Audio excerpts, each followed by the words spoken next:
chamacos, queda instalada ya la mesa económica en el Mañanero. Pedro Tello, muy buenos días. Rosso, ¿qué tal? Buenos días. Muy buenos días para ti, José Luis de la Cruz. Muy buenos días. Hace rato que no nos veíamos, ¿verdad? Hace 2 semanas ya. Pero muy bien, ¿eh? Nos vemos todos muy bien, ¿no? ¿No? Perfectamente. A pesar de la economía. Exactamente. Teníamos que llegar a ese punto. Sí, muy rozagantes, hasta que hay que hablar de ciertas cosas, Pedro. Pues mira, esta semana, y para abrir boca en esta, digamos, nueva fase del noticiero, decidimos abordar un tema que es delicado, pero preocupante para el mediano plazo en este país, que es la combinación explosiva entre pensiones o fondos de pensiones, Sí. la informalidad en México Sí. y el nivel salarial de la mayor parte de los trabajadores en este país. ¿Qué cóctel? Sí, vaya que es un cóctel explosivo, Broso, porque plantea, si las cosas se mantienen tal como están en este momento, y lo quiero subrayar, tal como están en este momento, en vías del desastre absoluto, México se va a convertir en unos cuantos años más en una nación envejecida, pero también una nación empobrecida.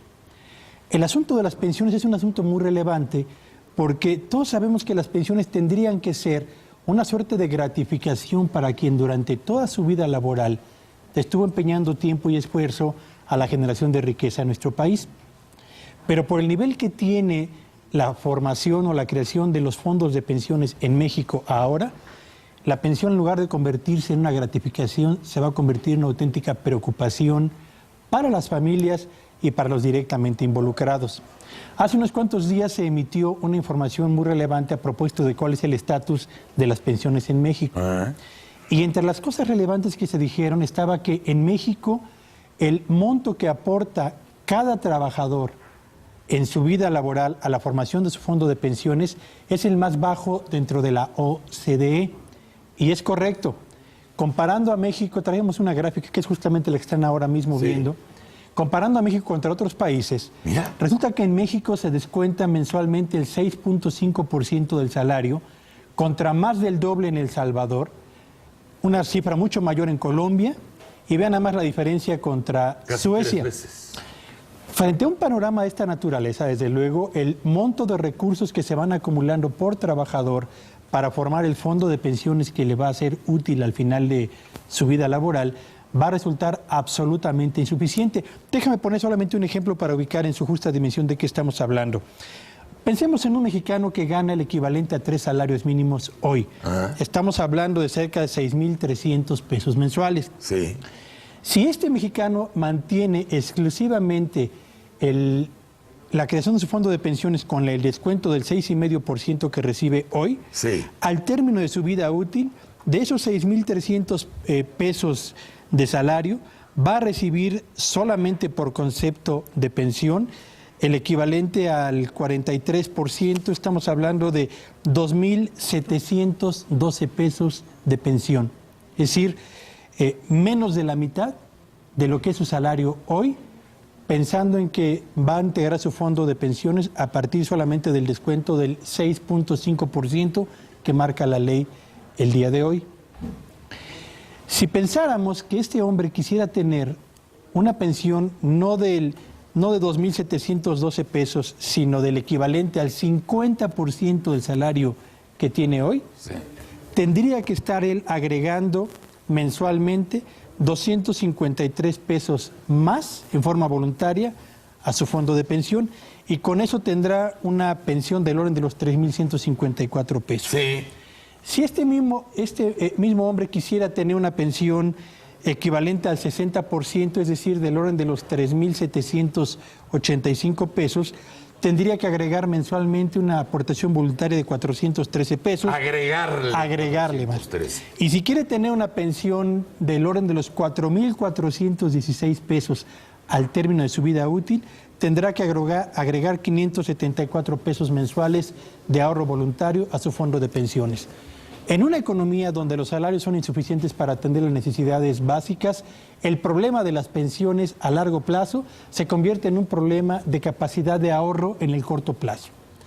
México tiene un problema de pensiones muy fuerte, tiene una gran cantidad de gente en el sector informal que no está ahorrando para su fondo de pensiones, y tiene al mismo tiempo un problema muy serio de fondos de pensiones gubernamentales quebrados que extraen del presupuesto público recursos importantes cada año para poder fondearlos. Una auténtica bomba de tiempo para los individuos, para la economía y para las finanzas públicas, Broso. Nada más en ese rubro, porque mencionabas del cóctel.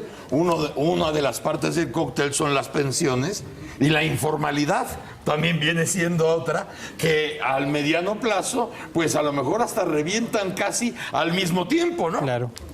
De hecho, si contemplamos el problema del mercado laboral, lo que vamos a observar es de que si el marco institucional que nos da un sistema de pensiones es insuficiente, debemos considerar que esa es la menor proporción del mercado laboral. Es decir, solamente el 43% en el mejor de los casos de los mexicanos que tienen una ocupación tienen acceso a un sistema de seguridad social que está vinculado con un sistema de Afore.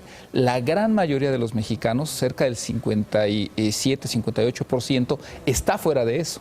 Es decir, si es insuficiente lo que nos está dando el marco institucional del retiro, pues resulta que la mayor parte de los mexicanos está fuera de eso, o sea, ni siquiera va a tener un 30, un 40, un 60% asegurado.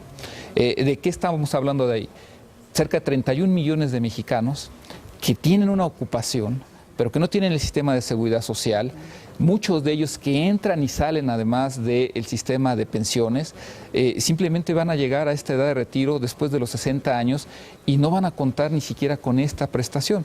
Entonces, en realidad lo que tenemos es una bomba de tiempo económica y social en donde ni el marco institucional de pensiones, por la insuficiencia que ha mencionado Pedro, es suficiente, pero hay otra parte de la población que simplemente está fuera de esa cobertura. ¿A qué nos lleva esto? Ese bono demográfico que durante varios años se planteó va a ser el mecanismo de crecimiento económico de México, el mecanismo de generación de bienestar, en realidad está a punto de convertirse en ese gran saldo histórico que tenemos motivado por varios elementos. Primero, no crecemos. Segundo, ese crecimiento restringió las finanzas públicas, esa falta de crecimiento. ¿Qué es lo que optó el gobierno federal hace aproximadamente ya 18 años? En 1997 se cambia la regulación de pensiones, opta por decir, como no me va a alcanzar el dinero para poder dar un sistema de pensiones, lo que ahora hago es obligatorio a que cada quien tenga que aportar de su bolsillo, de su trabajo, para ese fondo de pensiones. Pero no garantiza, no genera un mecanismo que garantice que las personas van a tener un retiro digno, es decir, que van a poder tener por lo menos el mismo salario. ¿Pero por qué no? Porque al final del día me parece Porque que... si finalmente dices, no vamos a poder nosotros con el paquete, entonces que ellos lo pongan de su lana, entonces lo pones de la lana, pero tampoco lo garantiza. Efectivamente, ahí es una falta, primero, de compromiso con el hecho de que te voy a dejar fuera de mi manto de protección del Estado, al cual te acostumbré, con el cual hablamos la arquitectura del Seguro Social, del Infonavit, del Fonacot, y ahora todo eso, y obviamente de la pensión, y ahora todo eso va a cambiar, las reglas de ese juego van a cambiar, pero ni siquiera te obligo a que por lo menos tengas lo mismo que te estoy quitando, porque hay otro elemento que debemos agregar. Normalmente este sistema de Afores lo que garantiza son 10 años de una pensión con un ingreso menor al que tenías, 50, 60, 70%. ¿Qué pasa si vives más? Si vives 11, 12, 13 años. O sea, hay un colchón, hay un paraguas, pero que básicamente es un salario mínimo. Entonces, en realidad hay una falta de visión y de compromiso con el bienestar de la población que se gestó hace 18 años. Ya cuando estamos hablando del problema que son las pensiones y cuando estamos hablando de que solamente el 43% de la población mexicana tendría acceso a lo mismo de las pensiones, ya entonces cuando hablamos de los salarios es que ya estamos borrachos, ¿no? Porque el asunto es muy curioso, Broso. Cuando se presentó esta información, que fue un balance de las pensiones en México, se decía, si los mexicanos no acostumbran a ahorrar más, no van a tener una pensión adecuada. Y sí, es cierto, bajo el esquema actual eso es correcto. El problema está en que el poder de ahorro de los trabajadores depende del nivel de ingreso que reciben. Y su nivel de ingreso está vinculado con sus necesidades de atención, de requerimientos básicos al interior de la familia. Si no tienes un buen salario y apenas te alcanza para sobrevivir, difícilmente vas a poder tener recursos para ahorrar. Entonces, estamos entrampados en un problema muy serio. Pensiones insuficientes, salarios insuficientes, población fuera del sistema de pensiones, un país que envejece y un país que empobrece al mismo tiempo. ¿Tendrás algún tiempo para darnos el estallido de este cóctel? Yo creo que no más de 25 años. ¿El estallido? Aproximadamente, parece que en 2035, 2040. Para 2035, 2040, explosión garantizada. Muchas gracias, Pedro Tello. Gracias, José Luis de la Cruz. Muchas gracias, señora, muy amable. Gracias a usted, buen Gracias, día. doctor de la A la orden, Rosa. señor. Uy, chamacos, mañana por lo pronto, ¿qué en 2030, verdad? No, mañana sí estaremos con ustedes a las 6:30 aquí por Foro TV, lo quieran o no. Si tienen tele, ahí se ven. ¡Órale!